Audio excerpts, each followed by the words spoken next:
December 26th, 1996. Around 1 p.m., John Ramsey is inside his house in Boulder. Cops are around, and friends too. It's tense. Earlier that morning, his wife, Patsy, called 911 after finding a ransom note saying JonBenet, their 6-year-old daughter, was gone. They've been there for hours, but nothing. Still no sign of her. Then Detective Linda turns to John and his friend Fleet White and tells them, check the house again. So they head down to the basement. John opens the door to a small room, sometimes called the wine cellar. It's dark and cluttered, not a place you check right away. And there on the floor, he sees his daughter, JonBenet. She's just 6 years old, lying under a white blanket. There's duct tape over her mouth, a white cord tied around her wrists, and a garrote, a cord with a stick tied around her neck. It's horrifying.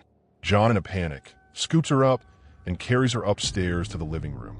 He pulls off the duct tape, yelling that she's dead. Everyone in the house all in shock. Now, here's where it gets messy. By picking up JonBenet and moving her, John unknowingly messes with the crime scene. Evidence like fibers, DNA, or the position of the body could have been altered. The police hadn't even checked that basement room earlier, which is a big question mark. Why didn't they search every corner of the house right away?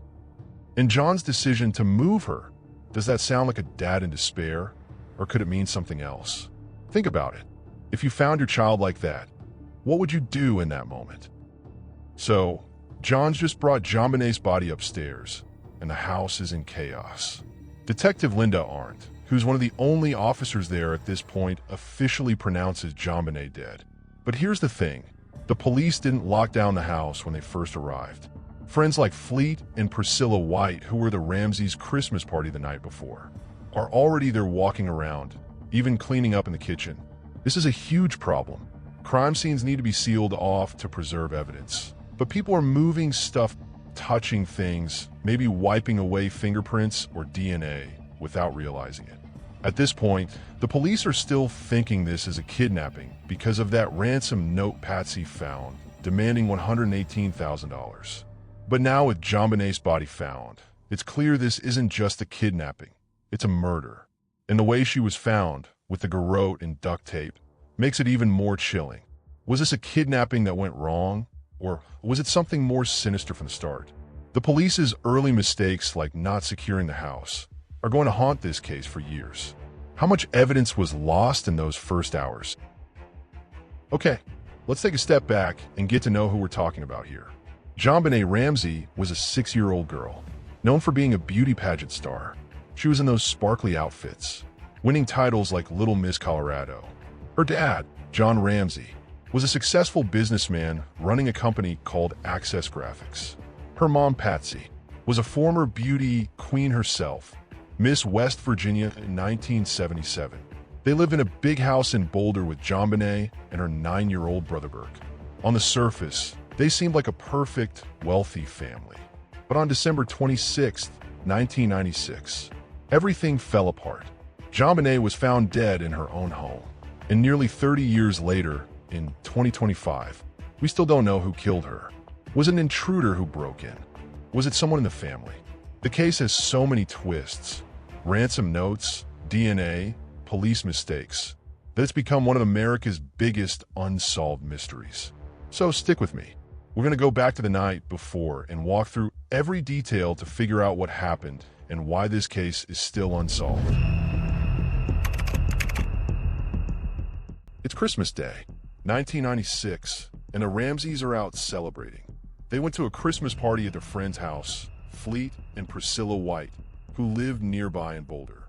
The Whites were close with the Ramseys. Fleet was a business associate of John's, and their kids played together. At the party, JonBenet and Burke were having fun, running around with other kids. Typical holiday stuff. The Ramseys say they left around 9 o'clock or 10 p.m., and both kids fell asleep in the car on the way home. When they got back to their house, John and Patsy say they carried JonBenet and Burke to their bedrooms and put them to bed. Nothing seemed off, no strange noises, no signs of trouble. They were planning to wake up early the next morning for a flight to Michigan to spend time with John's older kids from his first marriage. Everything sounds normal, right?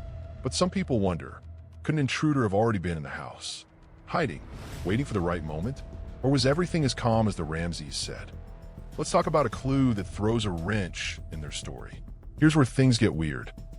When the autopsy was done on JonBenet, they found an undigested pineapple in her stomach. That means she ate it not long before she died, probably within a couple of hours.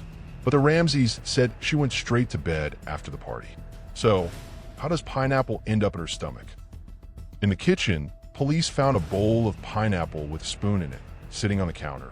It had Patsy's fingerprints on it, and some reports say Burke's too. This raises big questions. Did JonBenet wake up and eat something without her parents knowing? Did someone in the house give it to her? Or could an intruder have fed her, which sounds strange but isn't impossible? The pineapple doesn't match the Ramseys' timeline, and that inconsistency has fueled a lot of theories we'll get into later. For now, think about it.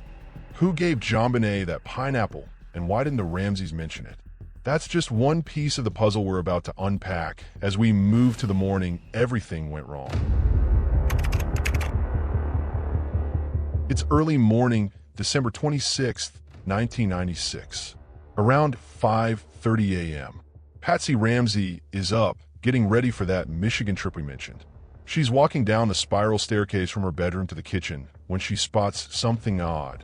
A handwritten note, 2.5 pages long, spread out on the steps.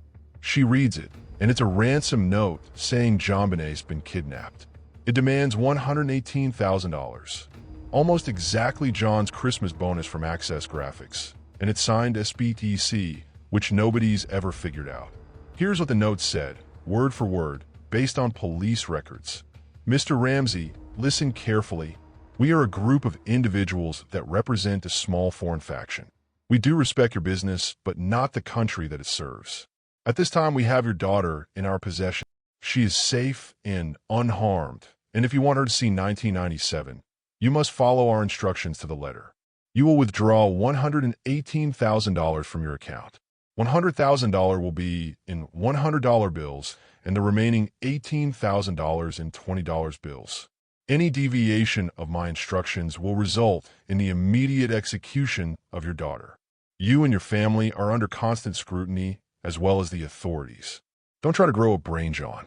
You're not the only fat cat around, so don't think that calling the police will get you anywhere. It goes on, warning not to contact police or the FBI, and ends with victory. SBTC. This note is weird for a lot of reasons. First, it's long. Most ransom notes are short and to the point. This one's got movie-like lines, like it's ripped from a crime thriller. Second, it was written on paper from a notepad in the Ramsey house, using a pen found in their kitchen. That means whoever wrote, it was either in the house for a while or knew where to find stuff. Handwriting experts looked at it later. They cleared John and Burke, but they couldn't rule out Patsy as the writer. Some of her letter shapes were similar, though it wasn't definitive. And that $118,000. Why that exact amount? Was it someone who knew John's bonus? Or just a coincidence? Could this note be real? Or was it staged to throw police off? Let's see what Patsy does next. So it's about 5:52 a.m., just minutes after finding the note. Patsy grabs the phone and dials 911. Here's part of what she said, straight from the transcript. We have a kidnapping. Hurry, please. There's a note left and our daughter's gone. The operator tries to calm her down, asking questions, but Patsy's voice is frantic, almost out of breath. She says, I'm at 755 15th Street, and mentions a ransom note, but she hangs up before giving more details. Now, here's where it gets interesting. The ransom note specifically said not to call the police, warning that JonBenet would be killed if they did. But Patsy calls 911 anyway. Not a bold move, right? Some say it shows she was desperate to save her daughter. Others think it's suspicious, like maybe she knew there was no real kidnapping. Another big detail. The Ramseys said Burke was asleep during all this, but when experts analyzed the 911 call later, some claim they heard a child's voice in the background, possibly Burke's, saying something like, "What did you find?" If he was awake, why did they say he wasn't? Police also noted the call ended abruptly, with Patsy not waiting for instructions. Was she just too panicked to think straight? Or does that mean something else? That call is one of the first pieces of evidence people still argue about. What do you think? Does it sound like genuine distress? Or could it be staged? Let's look at what happens when help arrives. By 6 a.m., Boulder police are at the Ramsey house, but they're treating this like a kidnapping, not a murder. They figure JonBenet's been taken, based on the ransom note. Officers like Rick French and Linda aren't show up. But here's the problem. Boulder didn't see many homicides, only one that year before this. The police aren't used to handling something this big, and it shows. They don't seal off the house or set up a perimeter. Instead, they let people come and go. Patsy and John, meanwhile, call their friends for support. Fleet and Priscilla White, who hosted the Christmas party, show up along with other friends like John and Barbara Fernie. These people are walking around the house, offering comfort, but some even start cleaning up, like wiping down surfaces in the kitchen. That's a huge issue. Any fingerprints, hairs, or DNA could be getting erased. The police do a quick search of the house, but don't check every room thoroughly, including the basement where JonBenet's body is. This early chaos caused a lot of problems. The police thought they were dealing with a missing kid, not a crime scene in the house. Why didn't they lock everything down right away? Their inexperience is about to make things even worse. Let's talk about how this lack of control messes up the evidence. All right, let's dig into how bad things got with the crime scene. By the time JonBenet's body is found around 1 p.m., the house has been a free-for-all for hours. Friends are moving around, touching things, and like I said, some are even cleaning the kitchen. John Ramsey, as we covered, picks up JonBenet's body from the basement and carries it upstairs, which could have transferred fibers or disturbed evidence like the cords or duct tape. Police didn't tape off areas or limit access, so who knows what was stepped on or wiped away. Then there's the basement itself. There was a broken window down there, which some think could have been an intruder's entry point. But police didn't secure it or check for prints right away. They also found an unidentified boot print in the basement and a small amount of blood that didn't match the family. But those clues might have been compromised by all the foot traffic. The police didn't even find JonBenet's body during their initial search. They missed the wine cellar room entirely. These mistakes are huge. Evidence like DNA, fingerprints, or traces of an intruder could have been lost forever. Some say this is why the case is still unsolved today. How much did these early errors cost the investigation? Could they have caught the killer if they'd done things differently? We're about to see how the police try to pick up the pieces as the investigation kicks into gear. All right, now that we've seen the chaos of that morning, let's get into what the autopsy revealed about JonBenet's death. This is tough to talk about, but it's key to understanding the case. The autopsy was done on December 27, 1996 by Dr. John Meyer, Boulder's coroner. The report showed she died from two major injuries, strangulation and a massive skull fracture. The strangulation came from a garrote, a cord tied around her neck with a wooden stick, which was actually part of a paintbrush from Patsy Ramsey's art supplies found in the basement. The skull fracture was from a heavy blow to the head, an 8.5-inch crack that would have taken serious force. The coroner couldn't say for sure which happened first, but together they caused her death. There was also evidence of sexual assault. The autopsy found trauma to JonBenet's vaginal area, some blood, and signs that it had been wiped down, but no semen was present. This raises questions about whether the assault was the motive or part of a staged scene. Then there's the DNA. Small amounts of unidentified male DNA were found under JonBenet's fingernails and on her underwear. Later, in 2008, touch DNA on her long johns also pointed to an unknown male. This DNA becomes a huge deal, but we'll dig into that more later. Oh, and remember the pineapple from last time? The autopsy confirmed undigested pineapple in her stomach, meaning she ate it maybe 1 to 2 hours before she died. That doesn't line up with the Ramseys saying she went straight to bed after the Christmas party. So what does this all mean? Was the sexual assault the reason for the murder, or was it meant to throw police off? And that DNA, does it point to a stranger, or could it be from somewhere else? Let's see what the Ramseys had to say about that night. So, what did John and Patsy tell police about what happened? Their story goes like this. They got home from the Whites' Christmas party around 9 o'clock or 10 p.m. on December 25th. JonBenet and Burke were asleep in the car, so they carried them to their bedrooms and went to bed themselves. They say nothing seemed off. No weird noises, no signs of anyone in the house. They were planning to wake up early for a flight to Michigan to meet John's older kids from his first marriage. Then, Patsy says she woke up around 5:30 a.m., found the ransom note, and everything went crazy from there. But here's where it gets tricky. That pineapple in JonBenet's stomach doesn't match their story. They said she didn't eat anything after the party, but the autopsy says otherwise. Another odd detail. John told police he was planning to fly out that morning, even after finding the ransom note, which said not to contact anyone. He said he was just checking on the plane, but it raised eyebrows. Then there's their behavior. Patsy was described as hysterical, crying and praying, while John seemed calm, even detached to some officers. Some people think that's just their personalities under stress, but others say it's suspicious.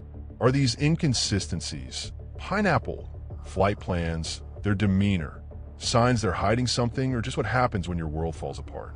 Let's look at how they handled the police next. Right after JonBenet was found, the Ramseys didn't just sit back. They got lawyers and fast. By that afternoon, they'd hired high-powered attorneys, including Haddon, Morgan, and Foreman, a big deal in Colorado. This meant they didn't sit down for formal police interviews right away. Instead, they waited until April 1997, 4 months later. That delay drove a lot of people nuts. To the public, it looked like they were hiding something. Why not talk to the police immediately if you're innocent, right? But here's the other side.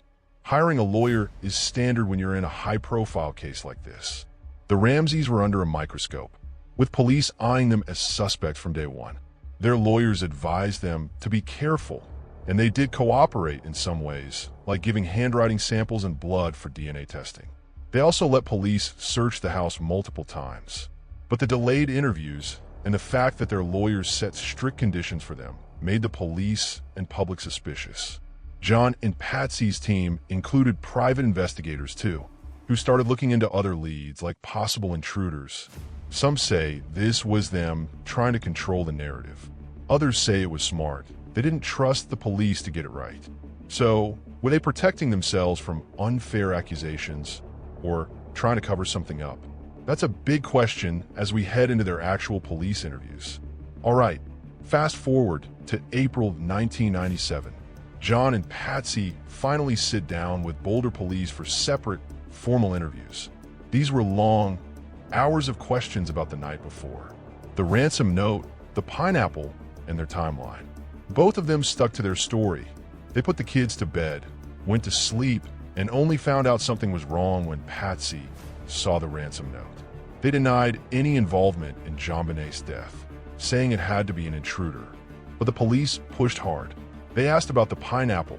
Why didn't the Ramseys mention JonBenet eating anything? They pressed Patsy on the ransom note, since handwriting experts couldn't rule her out as the writer. They asked John about his calm demeanor and that Michigan flight plan. The Ramseys didn't budge, but detectives noted they seemed evasive at times, dodging questions or giving vague answers. For example, when asked about the pineapple, Patsy said she didn't know how it got there. No confessions came out of these interviews, and no hard evidence pinned them to the crime. Still, the police felt frustrated. They thought the Ramseys weren't being fully open, and the 4-month delay didn't help. Did these interviews clear anything up, or just make the case more confusing? We're about to see how this investigation gets more messy as the media jumps in. All right, guys. Let's talk about how this case went from a tragedy to a full-blown media circus. By late December 1996, JonBenet's murder was all over the news. Why? Well, she was a 6-year-old beauty pageant star with those big, sparkly pageant photos, perfect for headlines. Add to that the Ramseys' wealth. John was a successful businessman, and they lived in a huge house in Boulder. And you've got a story that's catnip for the media. The fact that it happened the day after Christmas made it even bigger. Tabloids like the National Enquirer and Globe went wild. They ran stories accusing John and Patsy of everything from staging the crime to being part of some dark conspiracy, often with zero evidence. TV shows like Hard Copy and Talk Radio jumped in too, speculating about the family's involvement. JonBenet's pageant videos were played on loop, with people judging Patsy for putting her in those contests, saying it made her a target or even blaming the family's flashy lifestyle. The media painted the Ramseys as suspicious. John was too calm. Patsy was too emotional. And the ransom note was in quote, obviously fake, according to some outlets. This wasn't just reporting, it was sensationalism. The coverage shaped how people saw the case, making the Ramseys look guilty to a lot of viewers before any real evidence came out. It put crazy pressure on the police, who were already struggling, and it turned the investigation into a public spectacle.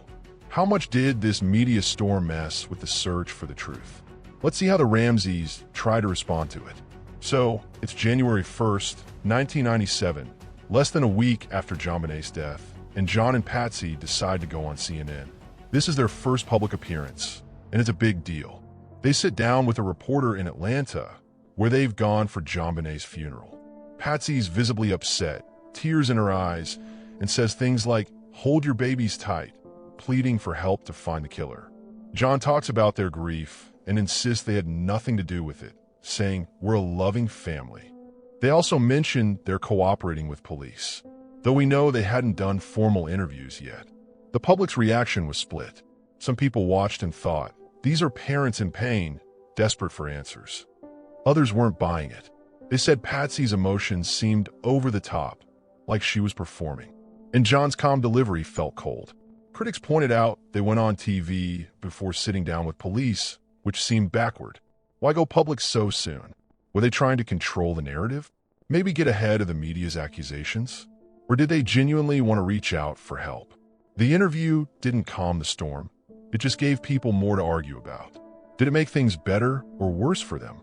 Let's look at how the tabloids took it to another level. Okay, the tabloids didn't hold back.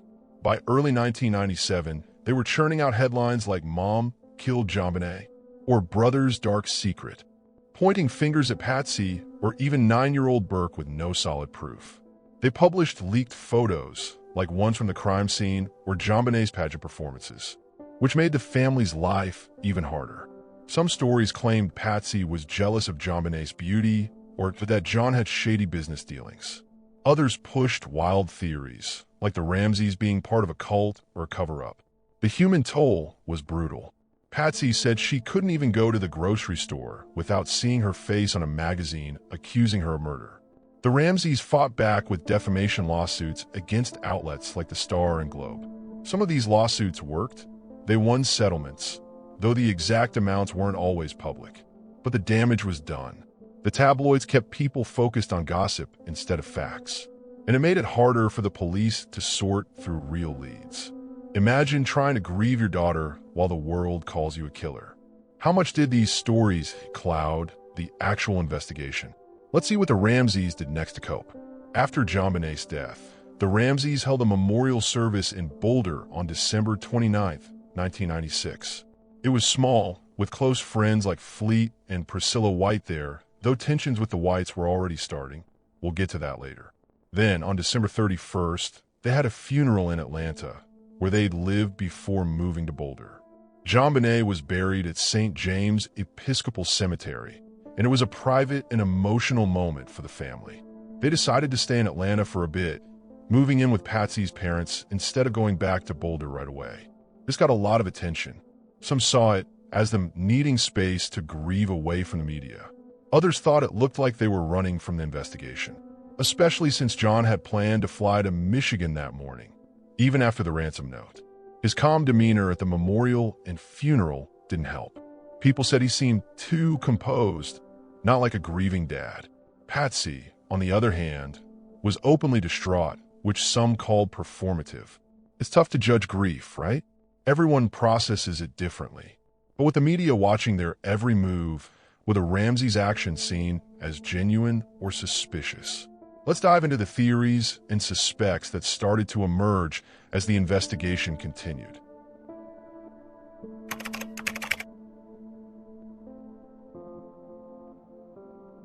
Now we're getting into the heart of the JonBenet Ramsey case. Who did it?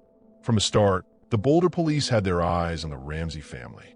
They thought the whole thing, ransom note, garrote and crime scene, looked staged, like someone in the house was covering up what really happened. Their main theory was that either John or Patsy, or both, were involved, maybe to hide an accident or something worse.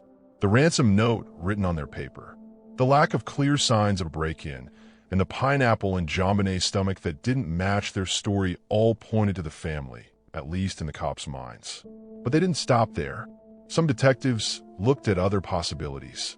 Could it have been a sexual predator who targeted JonBenet because of her pageant fame? Her photos were public, and she was in the spotlight. Another idea was a disgruntled employee from John's company, Access Graphics.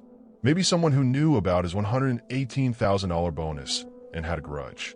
Then there's Bill McReynolds, a local guy who played Santa Claus at a Christmas party the Ramseys attended a few days earlier. He was looked at because his own daughter had been kidnapped years before, which seemed like a weird coincidence, but there was no real evidence tying him to the crime. The police leaned hard on the family, though, and some say that focus was too narrow, too fast. Did they miss other leads by zeroing in on John and Patsy? Could they have been chasing the wrong people while the real killer slipped away? Let's look at a theory that takes a completely different angle. Now, not everyone agreed with the police. Lou Smith, a retired detective hired by the district attorney's office in 1997, came up with a different theory. An intruder did it. Smith was a pro with homicide cases, and he spent hours studying the evidence. He believed someone snuck into the Ramsey house, possibly through a broken basement window that had a suitcase propped under it, like they used it to climb in or out. He pointed to a few key pieces of evidence. The unidentified male DNA found under JonBenet's fingernails and on her underwear, later matched to touch DNA on her long johns in 2008. There was also an unidentified boot print in the basement and a mark on JonBenet's body that Smith thought could have come from a stun gun, suggesting the killer subdued her first. Smith's profile of the killer was a predator, maybe someone obsessed with JonBenet from her pageant world. He thought the ransom note was genuine, written by someone who spent time in the house while the family was at the Christmas party. But there are holes in this theory. That basement window had cobwebs and debris, suggesting it wasn't disturbed. And about the DNA, some experts say it could be from multiple people or even contamination, not necessarily the killer. So, is the DNA a smoking gun, or is it misleading? Was that window really a way in, or is this theory a stretch? Let's move to one of the most controversial ideas out there. Alright, this one's tough to talk about because it involves a kid. In 2016, a CBS documentary called The Case of JonBenet Ramsey pushed a theory that Burke Ramsey, who was 9 years old at the time, accidentally killed his sister, and John and Patsy covered it up. The idea goes like this. Maybe Burke and JonBenet got into a fight, possibly over that bowl of pineapple in the kitchen, and he hit her with something like a flashlight, causing the skull fracture. The parents, to protect him, staged the scene with the garrote and ransom note. The documentary pointed to the pineapple in JonBenet's stomach, the possible sound of Burke's voice on the 911 call despite the Ramseys, saying he was asleep, and his behavior in later interviews, where he seemed calm or detached to some. But here's the other side. Burke was officially cleared as a suspect in 1999, and his DNA didn't match the unidentified male DNA at the scene. The garrote and the brutality of the crime, strangling a 6-year-old and smashing her skull, seem extreme for a 9-year-old. Plus, the Ramseys' behavior, like calling 911, doesn't scream cover-up to everyone. Burke sued CBS for defamation over the documentary, and they settled out of court in 2019 for an undisclosed amount, which some say shows the theory was shaky. Is this idea even plausible, or is it just the media stirring up drama? Let's look at some other people who've been in the spotlight. So, beyond the family, a few other names have come up. In 2006, a guy named John Markar made headlines when he confessed to killing JonBenet. He was a schoolteacher arrested in Thailand, claiming he drugged her, assaulted her, and accidentally killed her. But his story fell apart fast. His DNA didn't match the crime scene. No drugs were found in JonBenet's system. And his family said he was in Georgia, not Colorado, when it happened. Carr was a false confessor, likely chasing attention. Then there's Gary Oliva, a known pedophile. Arrested in Boulder in 2000. Police found a photo of JonBenet in his backpack, and a friend claimed Oliva admitted to hurting a little girl the day JonBenet was found. Creepy, right? But his DNA didn't match either, and there's no direct evidence linking him. Another theory comes from author Steven Singular, who suggested JonBenet's murder might be tied to a child pornography ring, possibly connected to her pageant world. He had no hard proof, and it stayed speculative. Could one of these leads point to the real killer, or are we still missing the key suspect? Let's try to figure out why this case is so hard to crack.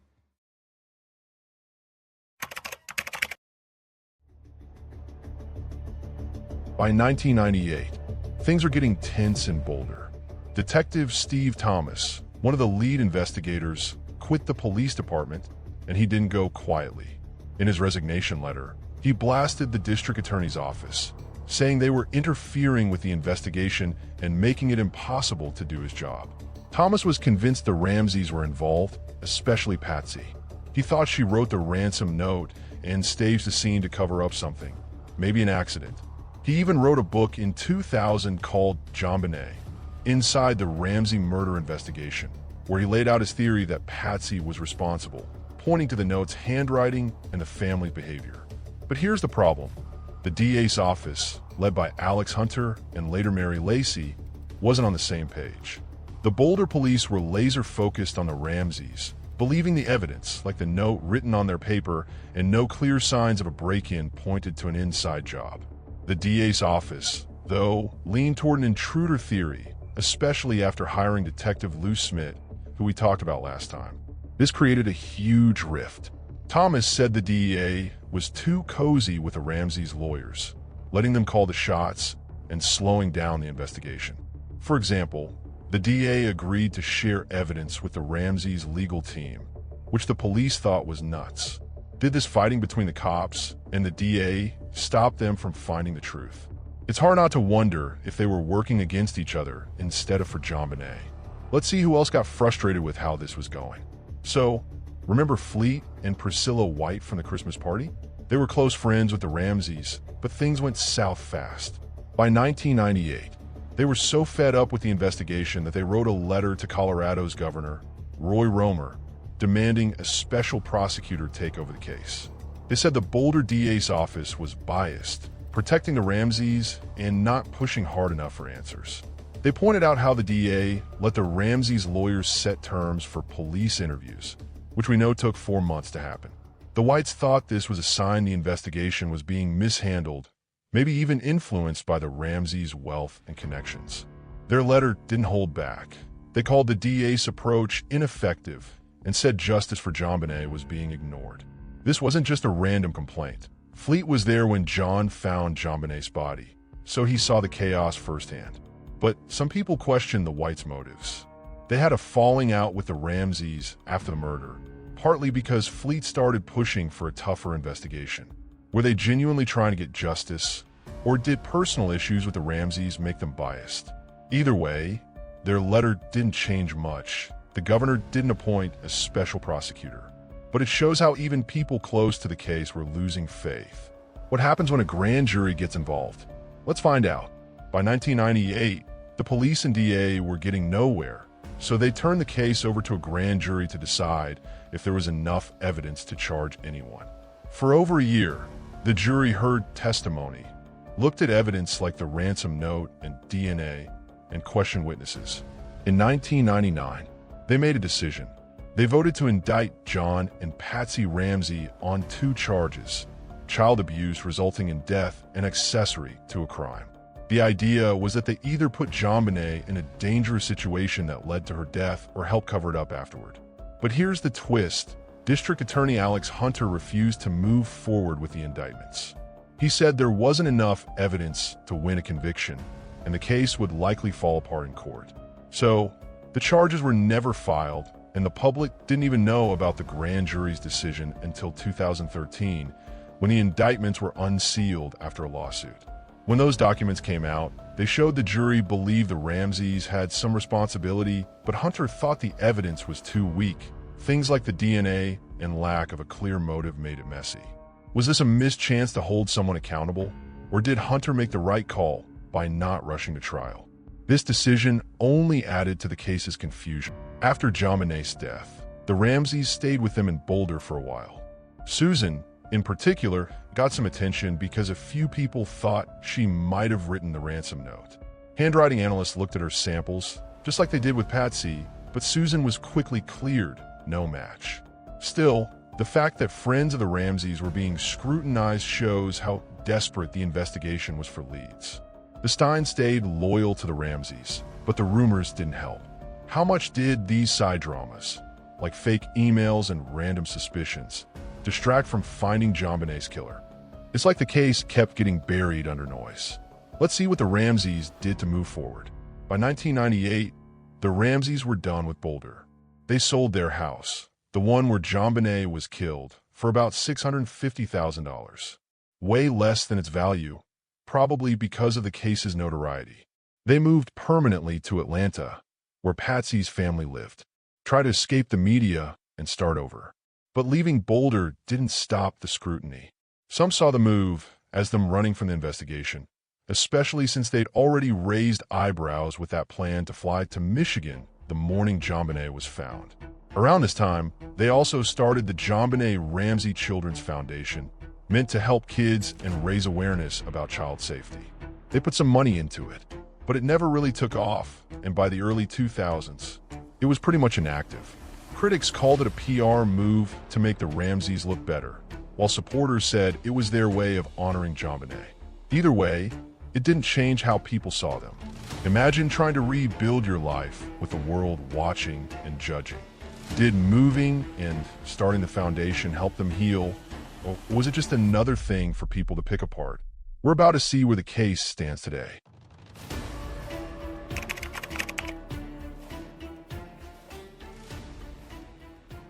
Let's talk about what this case has left behind. Okay, let's wrap this up by looking at what the JonBenet case means almost 30 years later. First, it exposed some serious flaws in police work. The Boulder PD's mistakes, not securing the crime scene, letting friends wander around, missing the basement, showed how inexperience can derail a case. It's a textbook example of why you need strict protocols, especially in high-profile murders. This case pushed a lot of departments to rethink how they handle crime scenes and evidence. Then there's the media. The way tabloids and TV shows jumped on this story, throwing out wild accusations and airing JonBenet's pageant videos nonstop, showed how dangerous sensationalism can be.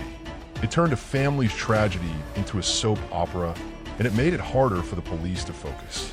The Ramseys paid a huge price. Patsy passed away from cancer in 2006, still under suspicion, and John spent decades defending his family. Burke, who was just 9, grew up with people whispering he might have done it. That's a heavy toll for a family, guilty or not. But let's not forget JonBenet herself. She was a 6-year-old who loved performing, drawing, and just being a kid. Her life was more than those pageant photos or this mystery. This case reminds us to keep pushing for justice, whether it's through new DNA tech or a fresh lead. If you know anything, Boulder PD's tip line is still open. So, what do you guys think? Who killed JonBenet, and will we ever know?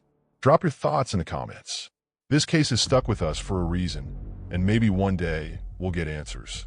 Thanks for sticking with me through this deep dive into the JonBenet Ramsey case. It's a tough one, full of twists, mistakes, and unanswered questions. If you found this helpful, hit that like button and subscribe for more true crime breakdowns. And if you've got a theory or a tip, share it below or contact Boulder PD. Let's keep this conversation going and keep JonBenet's memory alive. See you in the next one.